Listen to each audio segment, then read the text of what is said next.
Buenas tardes. Es un placer estar aquí con todos ustedes. De verdad que es un honor poder compartir acerca de este tema. Es tan importante la apologética para padres.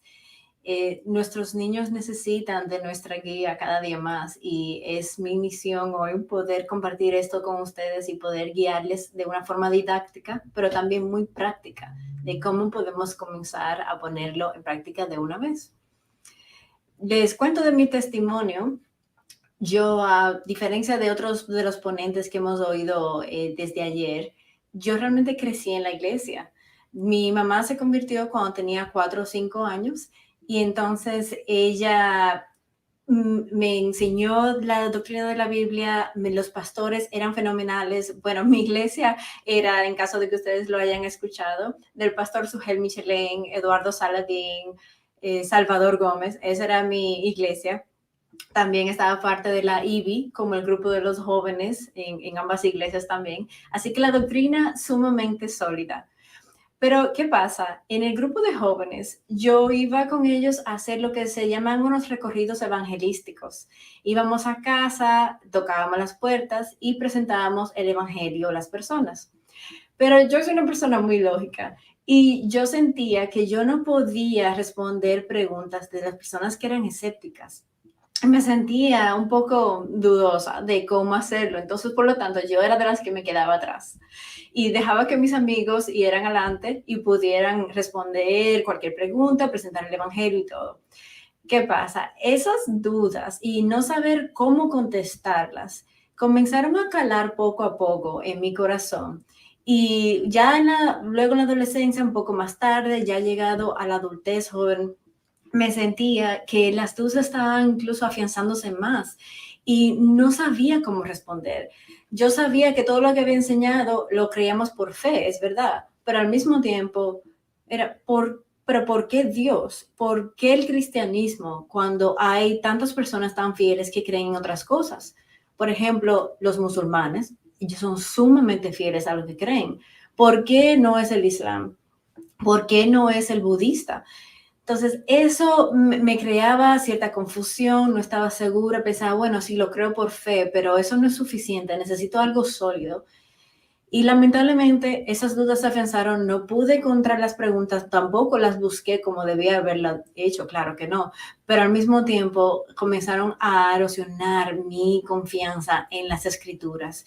Y por lo tanto llegó un periodo de mi vida en que simplemente dije, bueno, la Biblia dice, comamos y bebamos porque mañana moriremos. O sea, yo no sé qué va a pasar cuando yo llegue a mis últimos días y que yo muera. Yo realmente no sé si lo que yo creo me va a llevar al cielo, pero ¿y si me doy la sorpresa de que eso no era?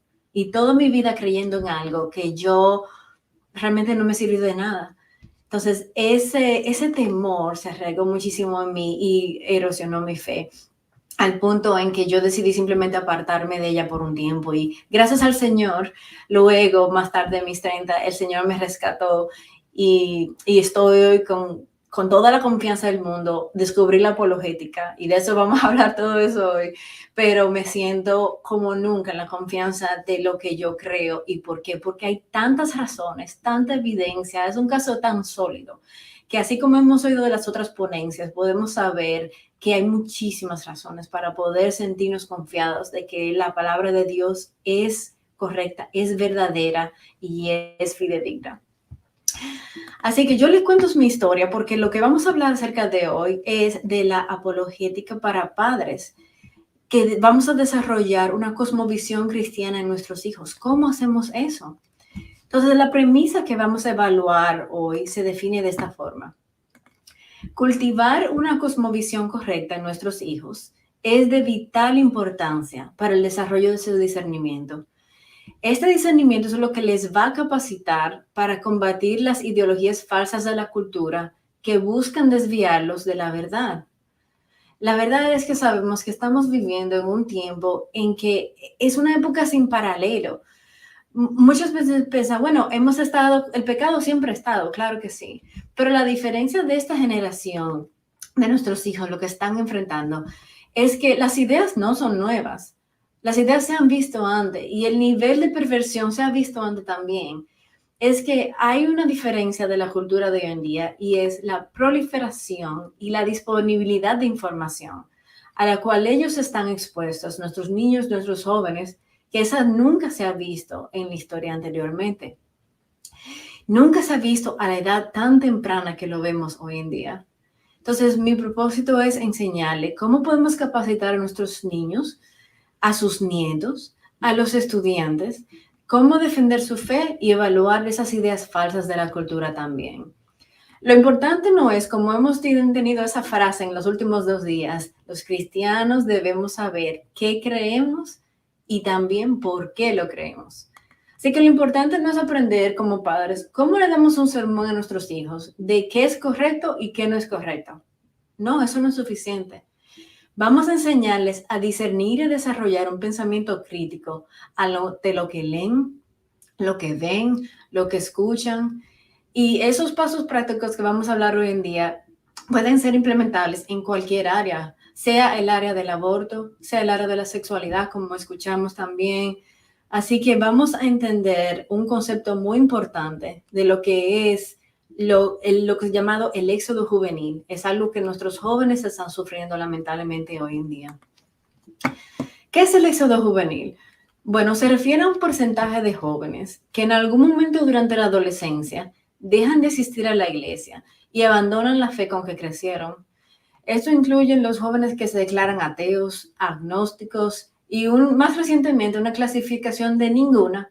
En otras palabras, no tengo ninguna afiliación religiosa, no me conecto con nada de eso. Este éxodo ha sido documentado, investigado y lamentablemente en muchos círculos cristianos ha sido grandemente ignorado. Pero hay muchas opiniones diferentes acerca de este éxito y dicen, pero ¿por qué se causa ese éxito? O sea, son niños que han crecido quizás en la iglesia toda su vida, al igual que yo. Pero la conclusión es que es real, es malo y se están convirtiendo en una realidad desenfrenada entre los jóvenes de la iglesia.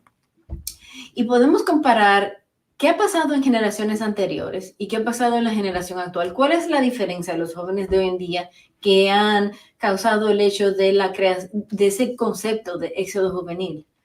Bueno, las generaciones anteriores exponían lo que es el escepticismo a través de la universidad, de sus profesores, de amigos o de sus profesores que cuestionaban la fe cristiana basado en sus propias dudas. Pero ¿qué pasa? La generación actual encuentra ese mismo escepticismo a través del Internet y los dispositivos móviles. Como decía, la proliferación y la abundancia de información. Esto ha causado que la generación de hoy en día ha sido expuesta con una proliferación aún mayor, pero a la edad más temprana.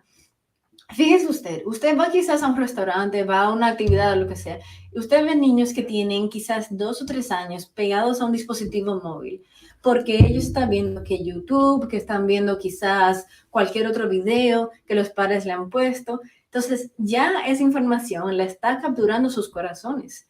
Ellos están viendo quizás un video de muñequitos o de dibujos animados sumamente inocentes, pero repentinamente YouTube le cambia a otra cosa que es una sugerencia.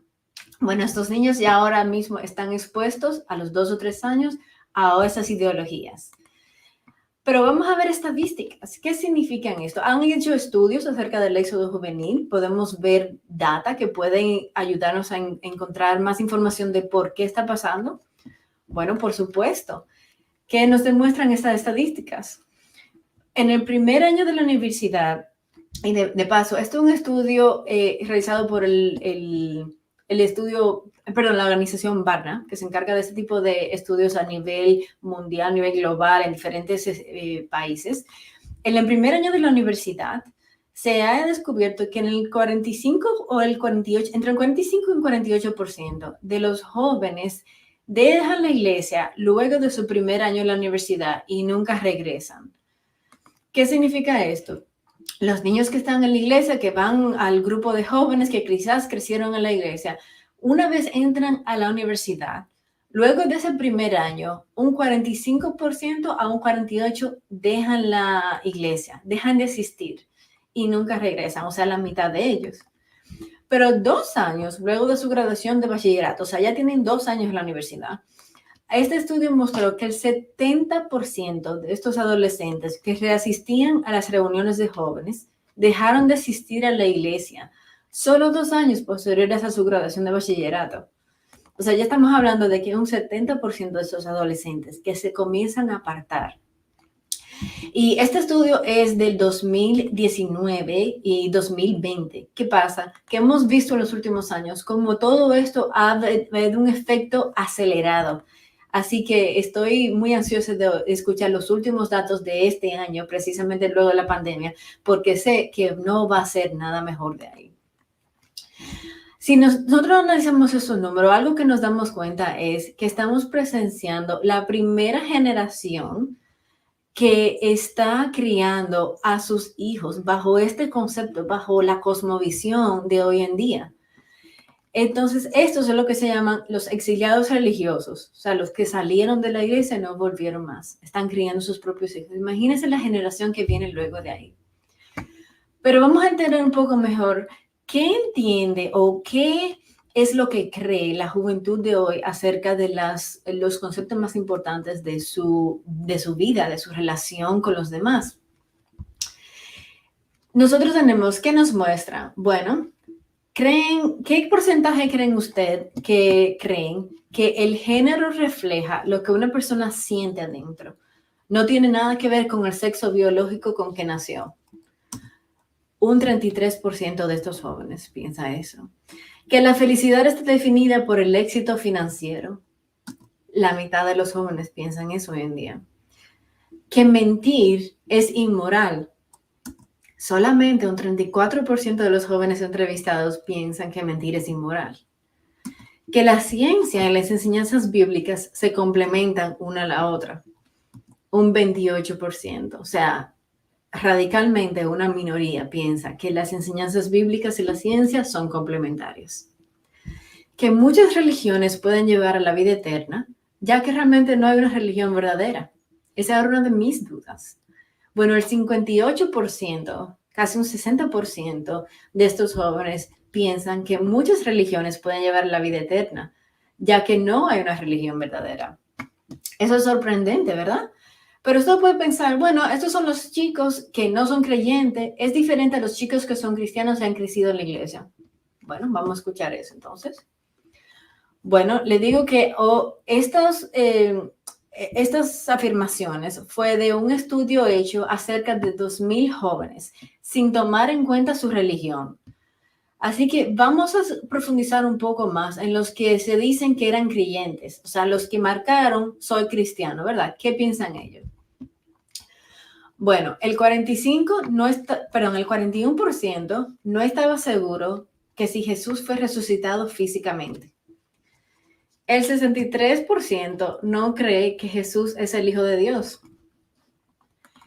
El 44% cree que la Biblia es sola una de muchas voces autorizadas sobre Jesús. O sea, entre muchas voces de Jesús, solamente el 44% piensa que la Biblia es una de ellas. El 33% cree que Jesús no es el único camino al cielo. Y todo esto tiene sentido cuando pensamos y vemos que solamente el 5% estudió la Biblia diariamente. Es increíblemente triste. Una creciente mayoría cree que el Espíritu Santo es solo un símbolo de la presencia o poder de Dios más que una persona de la Trinidad. El 70% expresa dudas persistentes de que sea cierto realmente lo que dice la Biblia de Jesús. La mayoría piensa que eso, tengo dudas realmente, y dudas persistentes. No estoy muy seguro de lo que dice la Biblia de Jesús es verdadero. Y el 60% está indeciso, confundido o no está seguro si se puede confiar en la Biblia. Por lo tanto, solamente un 5% estudia la Biblia diariamente. Ahora usted pensará, bueno, ok, está bien, esos son los niños creyentes, no hay problema, pero mis hijos han crecido en la iglesia, yo les he hablado del Señor, tienen un ambiente cristiano, sus amigos cristianos, el grupo de jóvenes, o si no piensa usted, no, eso es una fase, a todos los jóvenes les pasa eso y luego regresan. Lamentablemente, eso es un mito que muchos de nosotros los padres queremos y tendemos a creer. Entonces, hay 3 mitos que quiero referirme hoy en día. Muy común entre los padres, se lo digo porque como padre me ha pasado también y a veces tengo una esperanza que realmente yo sé, no, eso es un mito, yo tengo que pensar realmente en qué hay detrás de eso. Mito número 1, todos los jóvenes se alejan pero luego se devuelven. Pero la verdad es que no podemos estar a expectativa y pensar que esto es normal solamente porque los niños se pueden alejar porque otra persona diga, no, eso es inevitable, eso pasa por una fase. No podemos estar pensando que eso es natural ni que eso debe ser. El otro mito es que no todos los niños se rebelan. Por lo tanto, usted puede dar un niño que es muy apegado, que parece ser que es creyente, que realmente quiere obedecer a Dios durante su niñez, digamos. Pero sin embargo, luego de su adolescencia, en vez de rebelarse, se ve consistente en que cree en lo mismo, pero usted realmente no sabe qué influencia puede estar obrando secretamente en su corazón, pero el niño simplemente no se revela exteriormente delante de usted. Otro lado es también que las estadísticas con respecto al éxodo de la juventud cambian con el tiempo. Así que eso es muy importante saber, que las estadísticas que vemos hoy en día cambian normalmente y van de mal en peor, lamentablemente. Otro mito que tenemos es que pensar que si mis hijos asisten al grupo de jóvenes, al colegio cristiano, o yo le doy la escuela en el hogar, van a estar bien. Así que le voy a dar un ejemplo de la vida real. Tenemos una vecinita, le voy a decir Sarita, ese no es su nombre real, pero le voy a decir Sarita, y ella tiene 11 años, ella va con sus padres a la iglesia todas las semanas, yo conozco a sus padres. Ella asiste a un colegio cristiano donde le enseñan la Biblia todos los días. También conozco el currículum de ese colegio, por lo tanto puedo decir si es un colegio cristiano que enseña sana doctrina. Bueno, sus padres decidieron darle, porque tenía 11 años en ese momento, y esté usted de acuerdo o no, pero eso fue su decisión, de darle un teléfono que solo puede usar con permiso y solamente ella tiene 30 minutos al día para usarlo. Sus mejores amigas también tienen celular y están en el vecindario, niñas buenas, niñas decentes. No son, esas niñas también tienen una mamá creyente, pero su papá no es creyente. Bueno, resulta que un día las niñas están hablando, están jugando y están hablando y la mamá de Sarita pasa por ahí y pasa por la habitación y escucha que están hablando acerca de unas banderitas de colores que alguien, no se sabe quién, ha puesto en el vecindario. Y las niñas están tratando de resolver cuál es el misterio de las banderitas. ¿Qué son? ¿Por qué son? Y son unas banderitas, unas que parecen como un arco iris y otras que parecen como rayas rosadas y rayas azules. Y no están seguras, pero hay una niña que dice, una niña del vecindario que dice, yo he visto esas banderitas en YouTube y esa banderita es del orgullo gay. ¿Qué pasa? La madre que es creyente, está en el pasillo, se queda paralizada y se pone a pensar que en su hogar nunca han tenido esa conversación. La niña nunca ha preguntado acerca de ese tema. Los padres no tienen familiares, no tienen amigos, no tienen hermanos que sean homosexuales que la pudieran haber influenciado. Pero la historia no termina ahí. Lo que sigue realmente es que la mayoría de los padres creyentes tenemos un miedo para escuchar a nuestros hijos decir en un momento, eso fue lo que Sarita dijo. Yo creo que yo me identifico con la banderita rosada y azul. ¿Y qué pasa? Su mamá se queda en shock. Pero ¿qué pasa? La amiguita de ella y Sarita se ponen a hablar y están hablando de, ¿qué banderita es esa? Sí, es la rosada, es la azul, la otra. Y dice, sí, yo me identifico con las de mis chicas. No sé si usted ha oído el término de mi chica, pero básicamente es una persona, una mujer o ha nacido mujer, ¿verdad? Que ese es el primer concepto erróneo.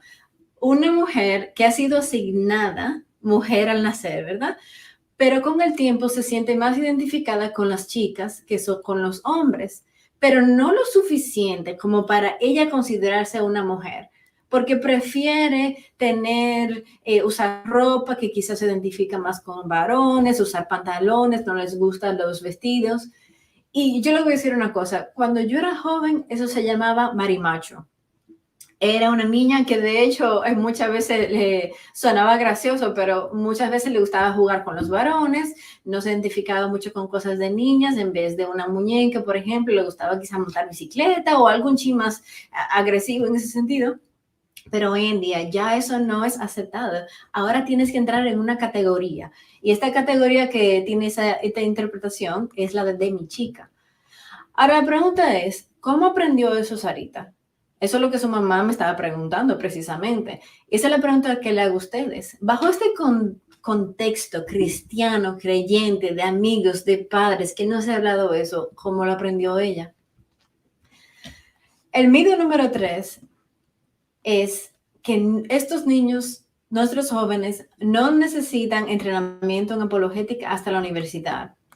Bueno, les voy a decir algo. Resulta que cuando estamos tratando de preparar a nuestros niños para la universidad y tenemos algo que hacer, o sea, tenemos definitivamente que hacer eso, resulta que solo el 11% de esos que han abandonado la iglesia lo han hecho durante sus años en la universidad. Casi el 90% de estos niños se perdieron en la escuela intermedia y en el bachillerato.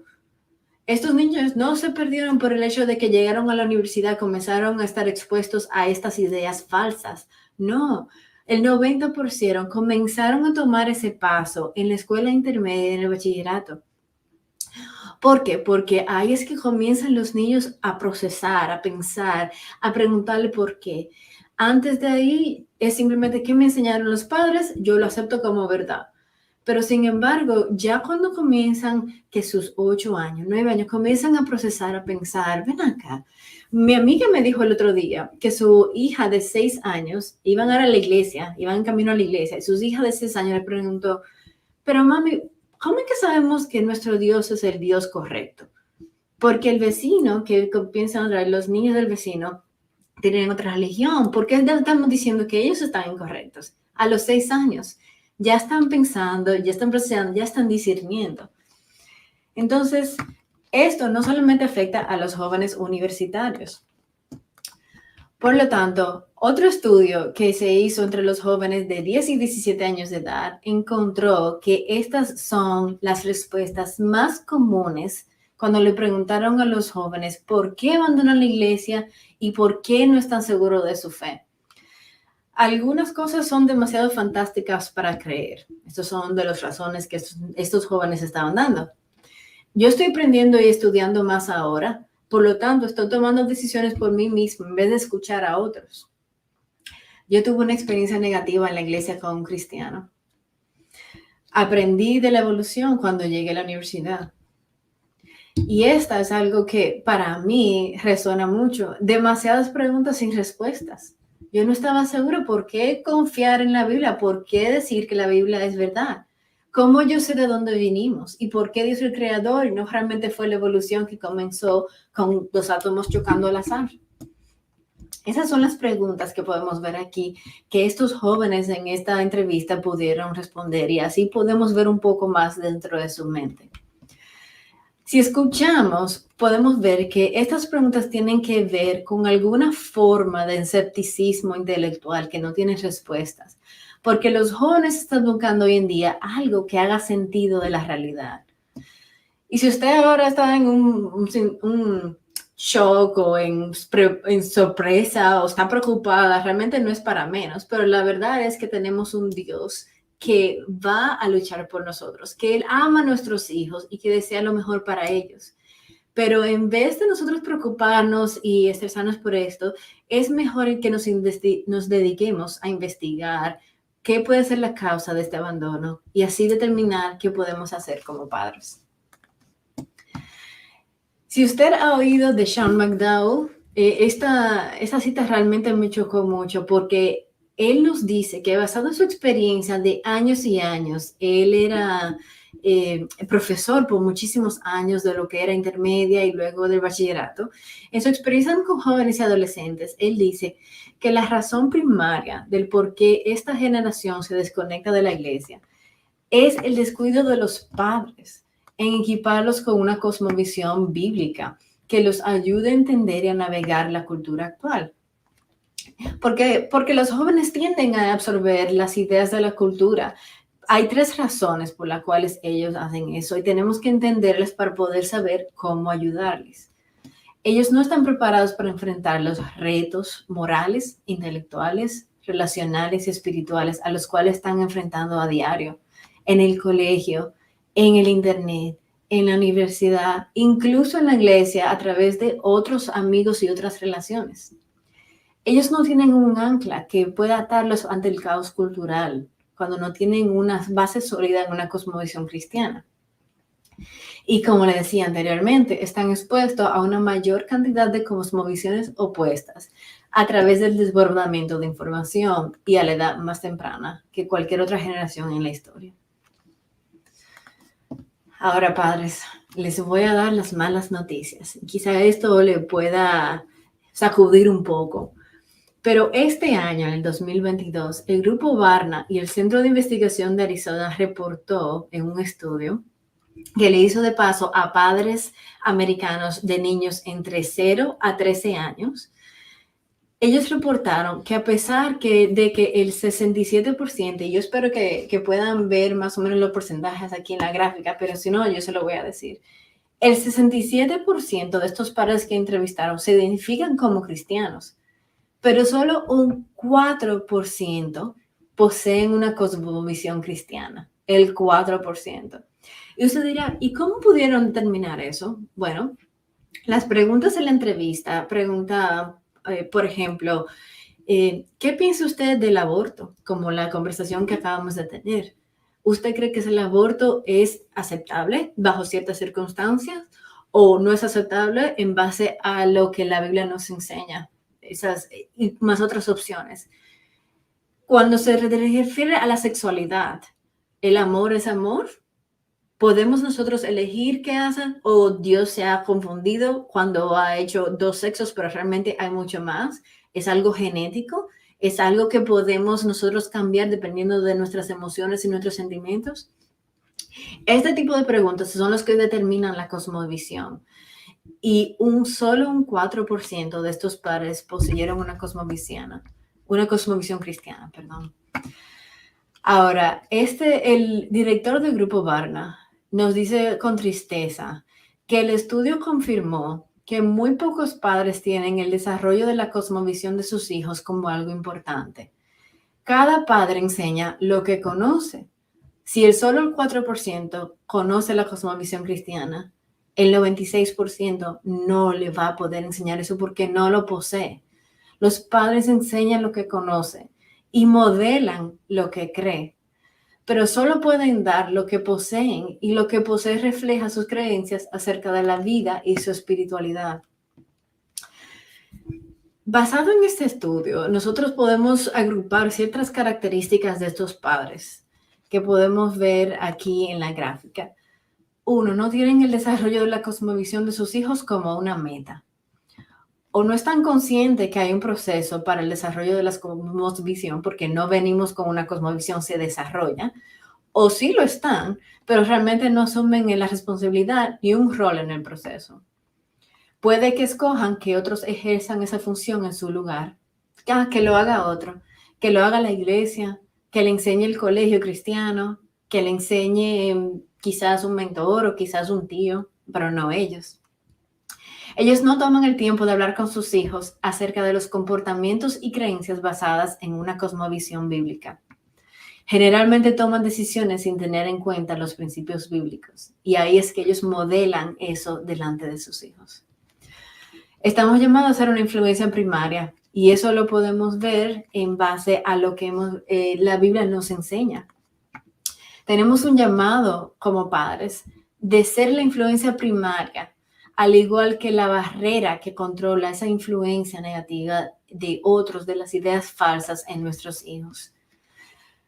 Podemos ver que aquí tenemos unos versículos claves que he buscado y algunos de ellos, algunos de los ponentes han mencionado ya. Pero es muy importante saber que esto no es algo opcional. Esto no es, bueno, si usted se siente capacitado de enseñarle a sus hijos la cosmovisión cristiana, hágalo. Si usted no se siente capacitado, Dios lo va a entender. No, eso no es. Es un mandamiento y los mandamientos no son una sugerencia, no son una opción. Vamos a ver aquí donde Deuteronomio 4:9, ¿qué nos dice? Por tanto, guárdate y guarda tu alma con diligencia para que no te olvides de las cosas que tus ojos han visto, ni se aparten de tu corazón todos los días de tu vida. Antes bien las enseñarán a tus hijos y a los hijos de tus hijos. Deuteronomio 6:6-7. Y las repetirás a tus hijos y hablarás de ella estando en tu casa y andando por el camino y al acostarte y cuando te levantes. Yo quiero que usted me diga si de cualquiera de esas situaciones hay una opción que usted diga, bueno, hay un momento en que no está incluido ahí. En ese momento puedo tomar un descanso. No. Cuando se levanta, cuando está en su casa, cuando anda por el camino, cuando usted está acostado, en todo momento siempre debe haber una instrucción para sus hijos, de alguna forma, un modelo ellos a seguir. Pero yo entiendo también que tenemos que definir el concepto de la cosmovisión, porque usted podrá decir, bueno, yo lo quiero hacer, pero yo no sé realmente ni por dónde comenzar ni qué significa exactamente. Entonces, vamos a hablar acerca de la cosmovisión. ¿Qué es? Vamos a referirnos, vamos a definirlo.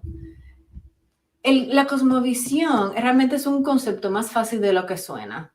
Como la palabra indica, es una visión del mundo, una perspectiva comprensiva de todo lo que existe y todo lo que tiene valor para nosotros. Una cosmovisión, y de hecho, notan que no estoy diciendo una cosmovisión cristiana, le estoy definiendo lo que es una cosmovisión. Responde 5 preguntas, que son las 5 preguntas más importantes de la existencia humana. ¿Quiénes somos? ¿De dónde venimos? ¿Por qué estamos aquí? ¿Cómo debemos vivir y hacia dónde vamos? Una cosmovisión es como el filtro a través del cual yo veo el mundo. Y en base a ese filtro, yo voy a ver algo diferente de lo que la persona al lado de mí va a ver, porque puede que tenga una cosmovisión diferente. Si nosotros aplicamos este concepto a la vida real, entonces vemos que el creer en Dios, que Dios existe, le da significado a nuestra vida y un propósito. Pero si nosotros no creemos que Dios existe, entonces estamos aquí para pasar el tiempo. No hay un creador, no hay una razón para la que seamos creados, no hay un significado para su vida, por lo tanto yo puedo tomar cualquier decisión, incluso decisiones inmorales, incluso decisiones que afecten a otros, pero realmente no importa porque no tengo significado, yo surgí aquí del azar.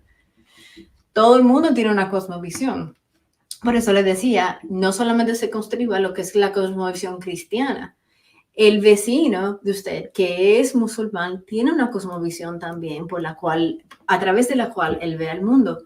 El ateo tiene una cosmovisión también a través del cual él ve el mundo. Él ve la moralidad, él ve los estándares, los valores. Todo el mundo tiene una cosmovisión, aunque no sea capaz de articularla.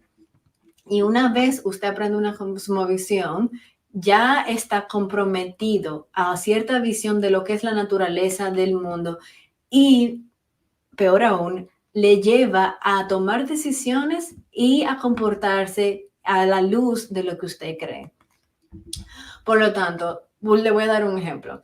Si usted, o sea, en base, por ejemplo, al taller que hagamos del panel acerca del aborto, si usted piensa, o una persona piensa que un feto es simplemente un cúmulo de células, un cúmulo de tejidos, no tiene vida, ¿qué tiene de malo entonces eliminarlo? De la misma forma que yo me deshago de cualquier cosa que me traiga incomodidad, o un tumor, por ejemplo, eso lo voy a sacar. Pero si un feto no tiene vida, solamente es un cúmulo de tejidos, entonces si yo creo eso, mis decisiones van a ser muy diferentes, así yo creo que hay vida desde la concepción. Si una persona, por ejemplo, cree que cualquier religión lleva a la vida eterna, cualquier religión me lleva a Jesús, entonces yo voy a tomar decisiones en base a eso. ¿Por qué yo voy a seguir simplemente lo que me diga la Biblia? Yo puedo incluso hacer mis propios estándares, o yo puedo seguir como budista y también voy a ir al cielo. Pero las ideas tienen lamentablemente consecuencias. Y yo le quiero demostrar a ustedes cómo podemos ir de lo que es las ideas, de lo que es la cosmovisión al comportamiento, cómo se une todo eso. Bueno, en este diagrama podemos ver que el comportamiento es el conjunto de las decisiones y de las acciones que tomamos. Por ejemplo, cómo tratamos a los demás, cómo nosotros usamos el tiempo y todo eso. Los valores le dan información al comportamiento. ¿Cuáles nos definen cuáles son las cosas que nosotros consideramos importantes? Por eso es que usted dice, por ejemplo, cuando usted tiene una hija joven y está pensando en matrimonio, le dice, no, consigue un joven que tenga valores. Porque los valores definen qué es lo que usted considera importante. Hay valores malos y hay valores buenos. Si un estudiante, por ejemplo, valora la educación, entonces se va a empeñar, va a poner su esfuerzo, va a poner dinero en ir a la universidad y obtener un título. Eso es parte de lo que es su visión del mundo, sus valores, que entonces resultan en un comportamiento. La cosmovisión determina lo que nosotros valoramos, porque la cosmovisión es lo que se define de cómo veo el mundo. Y cuando veo el mundo de una forma, entonces desarrollo valores. Como tengo valores, entonces actúo de una forma que es mi comportamiento. Pero ¿cómo se forman las cosmovisiones? Se forman a través de las relaciones. Las personas alrededor, la cultura, los padres, los profesores y los demás. Por eso es que es este nivel que es tan importante con los niños, los más jóvenes, y los jóvenes, los adolescentes, porque en este proceso de desarrollo de la información es que ellos crean ese filtro a través del cual ellos ven el mundo. La cosmovisión se aprende, se ve, se moldea y entonces se adopta. Y esto pasa desde el momento en que un niño, o sea, desde bebés, eso se comienza a definir y ya cuando llegan a la edad de lo que es la intermedia, que los 8 o 9 años ya básicamente tienen una cosmovisión formada y ahora se hace un poco más difícil poder cambiar ese tipo de cosmovisión. Por eso es que los primeros 7 años son cruciales para eso. Entonces, todo esto ahora lo queremos poner en práctica, porque ahora hemos entendido de la importancia de la cosmovisión, ¿verdad? Pero ¿cómo podemos desarrollarla de forma bíblica? Primero en nosotros como padres, porque recuerden, se enseña, pero también se moldea, y luego en nuestros hijos. Lo hacemos a través de 3 pasos. 1. Modifica tu forma de pensar a un pensamiento de cosmovisión. Esto significa que vamos a salir de esa forma de pensar que limita nuestras creencias espirituales únicamente a la iglesia, únicamente a momentos religiosos. Hay una forma cristiana de pensar acerca de todo en nuestras vidas, o sea, de todo. Si usted hace ejercicio, hay una forma cristiana de pensar acerca del ejercicio y considerar la importancia o no del ejercicio. Si usted está hablando con una amiga, por ejemplo, que está embarazada y no sabe qué hacer, hay una forma cristiana de pensar acerca de eso. Si su niño va a la escuela y tiene una presentación en cualquier tema, hay una forma cristiana de pensar en acerca de eso. No podemos conscribirnos a solamente actuar de forma cristiana, solamente pensar de una forma cristiana y quitar ese filtro en todo momento que no sea la iglesia o no sea conversaciones cristianas. Es en todo momento. No hay por qué pensar que las matemáticas, por ejemplo, la ciencia, no tienen que ver, la biología no tiene nada que ver con el cristianismo. Al contrario, todo acerca de nosotros, todo nuestro alrededor tiene que ver con la cosmovisión cristiana. Incluso también tiene que ver con cosmovisiones de otros ámbitos. Por ejemplo, como decía, las personas que creen en la evolución, creen que no hay un Dios, es una cosmovisión. Por lo tanto, ellos están implementando sus cosmovisión en ese momento. Tenemos nosotros que simplemente apegarnos a lo que es la cosmovisión cristiana. Ahora, tenemos que desarrollar también nuestra propia cosmovisión como padres. Y solo, como les decía anteriormente, solamente podemos inculcar en nuestros hijos lo que hemos inculcado en nuestras propias vidas a través de pensar y actuar correctamente. Y esto lo hacemos a través de leer libros, ver videos, tomar clases y todo eso. Eso podemos hacerlo para lo que es profundizar en la apologética, en la teología, para poder tener que darle a nuestros hijos. Y tercero, debemos ser intencional en desarrollar en nuestros hijos una cosmovisión cristiana. Eso quiere decir que conversamos acerca de eventos corrientes, los relacionamos con la fe cristiana, hablamos acerca de ramas que pueden han sido influenciadas, de hecho, sobre el cristianismo, por ejemplo, los científicos cristianos, matemáticos, figuras históricas que fueron creyentes, cómo el cristianismo ha influenciado todas esas áreas. Háblale de tu propia vida, de tu propia educación, de tu experiencia, sin tener que dar muchos detalles, pero es no para dar un sermón, es para darle anécdotas de cómo hay decisiones en su vida que pueden, en tu vida, que tú pueden alentarlos, lo puedes motivar a cómo ellos pensar de forma cristiana en todo momento.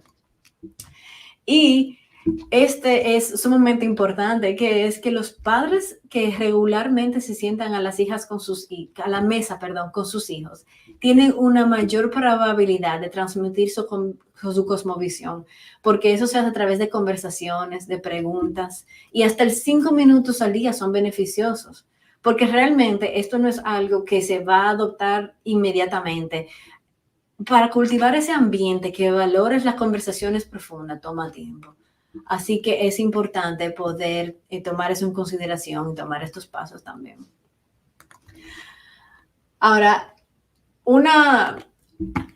algo que a mí me ha encantado el hecho de la cita de este evento es el hecho de que Mauricio estaba diciendo, ¿cuál es la frase que hemos aprendido en los últimos 2 días? Los cristianos tenemos que aprender qué creemos y por qué lo creemos. Entonces, eso le puedo decir, que enseñar a los niños hoy en día solamente qué creer no es suficiente.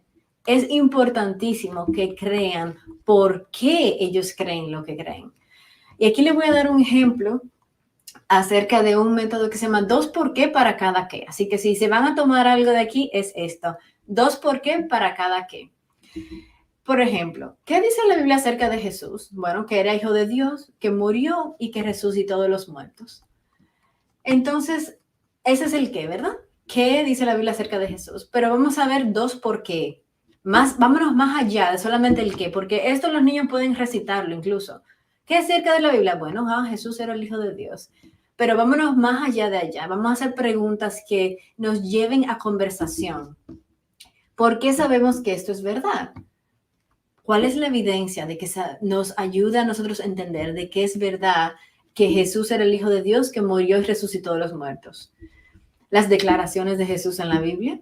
Los evangelios son libros históricos, y eso lo hemos oído ya en los últimos 2 días también. La gran cantidad de testigos oculares de sus milagros. La naturaleza de estos milagros. Los historiadores seculares que apoyan el hecho, aunque sean escépticos, aunque sean contrarios al cristianismo, ellos ponen la veracidad, de la existencia de Jesús. Él fue un hombre que existió en la historia. Las evidencias de una tumba vacía que soportan y apoyan la resurrección de Jesús. El segundo por qué es esto importante para mí? Preguntamos, ¿qué creemos? ¿Por qué lo creemos? ¿Cuál es la evidencia que apoya esto? Pero vámonos una vez paso más. Pero ¿por qué eso es importante para mí? ¿Qué impacto tiene en mi vida el hecho de yo tener ese conocimiento? Vamos a preguntarles, ¿cómo puede cambiar esto la forma en que yo veo el mundo? Eso es creando la cosmovisión. ¿Cómo impacta cómo yo me veo a mí mismo?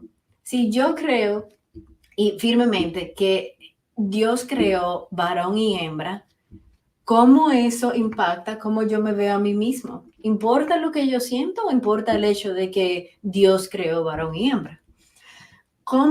¿Qué confianza o qué guía me da esta verdad? Yo puedo esperar esa verdad, yo puedo estar confiado en que esa verdad es sólida y por lo tanto me da paz y tranquilidad en la vida. Yo les puedo decir que una vez yo comencé en lo que es la misión de la apologética y de poder entender las razones por la cual el cristianismo es sólido y es verdadero, me ha dado una confianza que yo no tenía antes y tenía muchos años en el cristianismo, pero sin embargo no tenía esa confianza hasta que yo comencé a entender que hay tanta evidencia que lo apoya. Ya no es simplemente por fe. La fe es importante para creer, la Biblia lo dice, pero es importante también amar a Dios con lo que es nuestra mente. Me parece que uno de los ponentes lo trajo a colación ayer. La mente es importante también, el intelecto. El Señor nos pide que también involucremos el intelecto, el alma, la mente con todas nuestras fuerzas, nuestro corazón. Entonces vamos a ponerlo en práctica y aquí le muestro un poquito más práctico a su día a día. Es el 2 por qué para cada qué. Vamos a aplicarlo a una canción, a un video, a un escrito, a un libro. ¿Qué está diciendo la canción, la película, el video? Y estas son preguntas que usted debe hacerle a sus hijos. Son preguntas específicas. Ayúdelos a entender y a definir el mensaje. El mensaje está diciendo, sigue tu corazón. Los dibujos animados de Pocahontas, por ejemplo, dice, sigue tu corazón, hasta en las canciones. Eso es, mi sentimiento me debe guiar. Tú te lo mereces. Esos son los mensajes que ellos están escuchando día a día. Dios no existe. El género está basado en cómo yo me siento. Entonces, ayúdelos a identificar el mensaje que se está escuchando en la canción, la película, el video. Usted deberá, si son más pequeños, usted puede ayudarlos a llegar a esa conclusión. Si son ya más de intermedia y jóvenes, no les responda. Déjenlo que ellos puedan procesar e insistan. No le den la respuesta. Nosotros queremos desarrollar ese discernimiento. ¿Cuál es el primer por qué? Existe evidencia para apoyar el mensaje y podemos usar esto en forma contraria. ¿Existe evidencia para apoyar el mensaje que estoy escuchando? Bueno, hay evidencia contraria. El corazón es engañoso, así que no podemos seguir nuestro corazón. Lo que mi corazón me dice hoy puede ser que sea diferente mañana. Mi corazón y mis emociones pueden decirme que haga algo que no esté correcto. Eso es verdad. Entonces, por lo tanto, debo escuchar ese mensaje. Sigo mi corazón. Podemos también buscar ejemplos. Cuando yo he escuchado mi corazón antes, no siempre ha salido bien. Entonces, yo puedo poner toda mi confianza en esa afirmación. No, claro. Ahora, ¿por qué es importante para mí? ¿Cómo impacta esta verdad en mi vida? ¿Cómo cambia la forma en que veo el mundo? ¿Cómo me guía esta verdad o me da confianza? Y finalmente, veamos cómo hacer mejores preguntas. Le voy a dar unos cuantos tips para eso. Comienza a hacer preguntas importantes aún a una edad muy temprana. Yo tuve una conversación con mi hija esta semana en el cual estábamos leyendo como familia el Evangelio de Juan y cuando María fue a visitar a su prima Elizabeth, Elizabeth sintió que Juan, que estaba en el vientre, saltó a saludar, al ella saludarse, saltó. Y yo le estaba preguntando a mi niña que trajimos el tema del aborto, ella tiene 12 años, y para que sepa más o menos qué tipo de información se le puede y con qué tipo de conversación se deben tener con los niños de incluso más jóvenes. Estaba diciendo del tema del aborto y cómo este pasaje muestra que el niño que estaba dentro del vientre de Elizabeth era un ser con vida antes de nacer. ¿Verdad? Todo bien, ella lo entendió, perfecto. Pero esto no es suficiente ya para poder refutar las ideas de la cultura. Tenemos que ir más allá.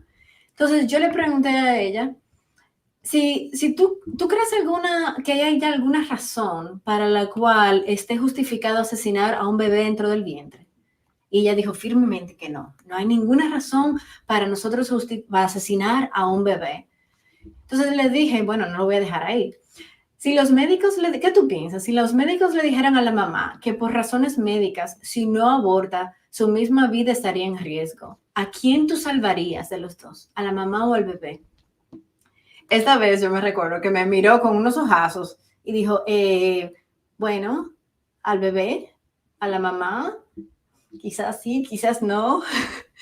Y usted pensará, ay, pero qué injusto ponerle algo así. No, el problema es que lo que usted no entiende es que la cultura se lo está diciendo ya. Tan pronto tiene acceso a cualquier amigo de alrededor, a cualquier dispositivo móvil en internet, ya la cultura le está diciendo. Y una vez lo acepten, escuchen algo, lo van a aceptar como verdad de un principio. Usted tiene que ser el primero que tenga esa conversación con ellos, incluso cuando le dé la impresión que está un poco por encima de su edad. Es importantísimo no tomar estos momentos y poder tener esas conversaciones profundas. Ahora, otros ejemplos de preguntas que le podemos hacer es, ¿cuál es tu mayor duda o pregunta del cristianismo? De todo lo que dijo el pastor hoy, ¿hubo algo que encuentras difícil de creer para poder investigarlo también juntos?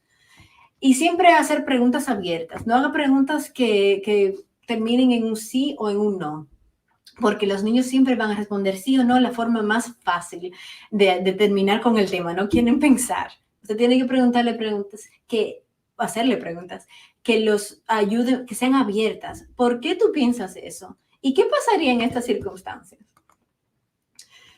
La conclusión para el día de hoy, que quiero que ustedes se vayan y puedan pensar, es que la falta de esfuerzo en desarrollar una cosmovisión cristiana tiene consecuencias eternas. Una pregunta que recibo mucho es, ¿pero cuándo comienzo? Y la respuesta es, comienza hoy. Usted debe comenzar hoy porque los investigadores han de hecho, encontrado que muchos niños, incluso de 10 años, comienzan a tener estas dudas y a veces abandonan su fe internamente sin nunca haberlo expresado. Así que tenemos que comenzar hoy, no hay tiempo para perder. Y yo espero que esto ha sido de ayuda para ustedes. Y si tienen alguna pregunta, yo encantada de poder ayudarle más. También hay muchos recursos en Women in Apologetics que pueden buscar. De hecho, en el chat le voy a poner un enlace que le lleva a los recursos de español dentro de Women in Apologetics. Aquí mismo le acabo de dar. Así que espero que esa información le pueda ser de ayuda y que Dios los bendiga.